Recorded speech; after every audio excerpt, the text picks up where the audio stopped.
Hey everyone, Arashi here, back in another upload. In today's video, I'm going to be talking about the writing that's going on in Star Wars right now. And sorry for my voice right now, I'm just a little bit under the weather, so that's why I've been uploading recently, but today I'm going to push through and try to get you this video. But recently in Star Wars, especially under Disney, we've been having a lot of issues with writing, and I think a lot of people think I hate the characters, but in reality, I actually don't hate just about any of the characters. It's the writing that makes me hate those characters. Because Disney recently has had this thing where they like to poop on the past and make the past Star Wars look bad and then try to up their own universe or big up their own show. And that's something that a lot of shows have fell victim to, especially an anime like Boruto fell victim to at the very beginning. They tried to shit on the past of Naruto to bring up the future of Boruto. But my thing is you don't have to do that. You don't have to necessarily shit on the past in order to bring up the new characters. They should be able to fit seamlessly into whatever you're writing, and that's what good writing does. You're able to flow and seamlessly get these characters involved. But those are the things that you can do with good writing opposed to bad writing. With bad writing, you have to jump and make weird plot holes and try to make your own headcanon in order to fit characters into a new show or fit characters into an already established universe. Now, I do have an example of something good that happened under Disney is in the Ahsoka show. Ahsoka had to pretty much face her past and go back to understand who she truly was through her own past in order to help her solve an issue that she has going on right now. Ahsoka had completely lost herself, and the only way that she could regain her own self and act like how she used to be was by looking at her past, was learning from Anakin Skywalker again, training with Anakin Skywalker again in a way, and having to face her new issues by looking back at her past. Now, if it's done correctly, then the past can teach you a lot.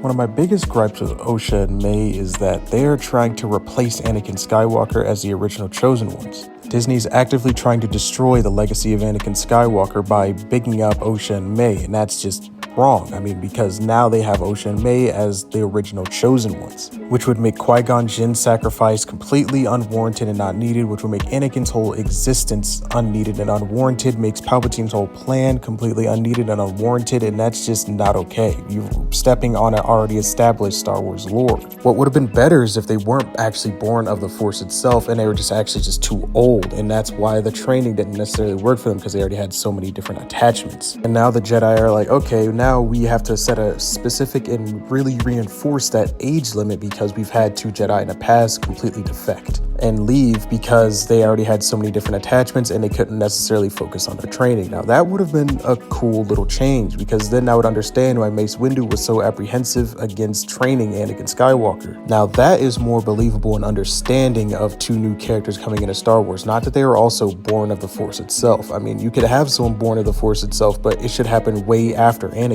And it would have to be someone that's very similar in power to Plagueis and Palpatine. It can't be somebody like those random witches on a mountain, and that's just random. That can't happen.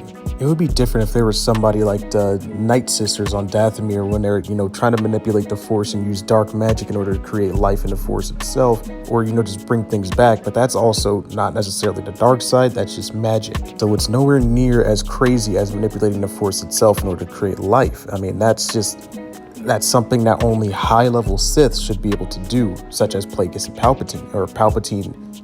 Even Palpatine couldn't even perfect it. So it shouldn't just be someone random like that. You can't just keep throwing random characters in there and expect us to just believe that they're as strong as already established lore characters. Now, I know a hard counter to this is what people try to say what happened with Anakin in the prequels or what happened with Luke in the original trilogy, but that's already been explained. They're chosen ones, and Luke is the son of the Chosen One. So that's why they're extremely powerful. I mean, yes, could they have done a better job of explaining that? I agree, yes. They could have done that way better and actually portrayed that in movies way better. But you also have to think, at the time when Luke Skywalker was created, I mean, Anakin Skywalker, Obi-Wan, the whole prequels trilogy, the Clone Wars, all that stuff hadn't necessarily been thought about. I mean, it was said, but it was not thought about yet. George still had to go and write all that stuff in, and eventually he did. But do I agree that he could have explained it better? Yes, I 100% agree that he could have potentially explained it better. But we did get a good story, though, out of Star Wars, and it took a lot of years for people to realize it, but we did eventually get a good story.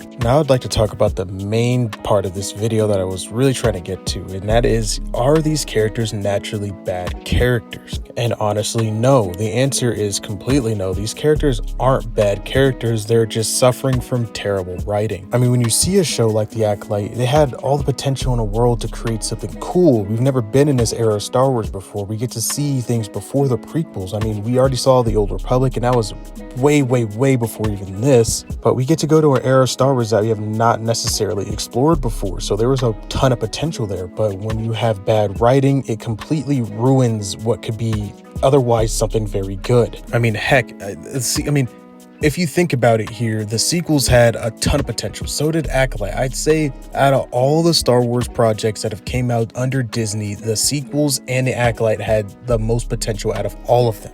Or at least in my opinion, that these projects had some of the most potential in Star Wars since Disney has acquired them. I mean, that's why I started my whole series on Can a Sequel Characters Be Redeemed, which I should be finishing up pretty soon here in the next coming months. I'm learning how to animate and stuff like that, so it should be one of my biggest projects that I've had so far. But anyway, just stay tuned for that. But you understand my point. The characters aren't necessarily bad. It's also just the pure and utter disappointment in the writing that's going on. The writing department and the writing team at Star Wars needs a serious looking at. Because I know people, and I'm pretty sure you guys know people, or if you're even them yourselves, that can actually write something going into Star Wars. It would take not even a fraction of the budget of what's going on right now. I mean, a budget for freaking Acolyte with the whole show was $180 million. I mean, that's insane. Then if you think the writers and directors are at least taking home $2 million of that, I mean, come on. I would literally do a whole Star Wars project for a fraction of that cost. So, I mean, as I've said in past videos, Disney just needs to start hiring actual Star Wars fans or people who actually like Star Wars to write Star Wars. I mean, it only makes sense.